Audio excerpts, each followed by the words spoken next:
We have a paradigm in which mind is separated from body. We have a paradigm of separation.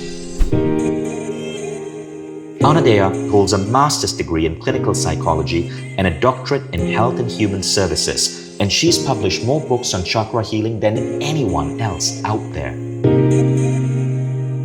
A lot of people are trying to get up and out. They want to go up here, but they haven't cleaned out the basement. They haven't worked on their wounds. They haven't healed their issues. They're going to doctors to fix the body, but they don't look at the spirit and what's going on. So we need a system that integrates mind and body in one holistic paradigm.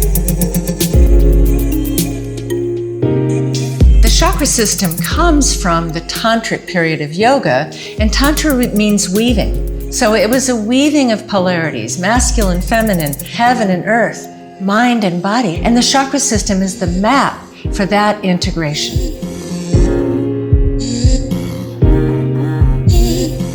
If you've been trying to figure yourself out or how to follow a spiritual practice, wouldn't it be nice if somebody gave you a map?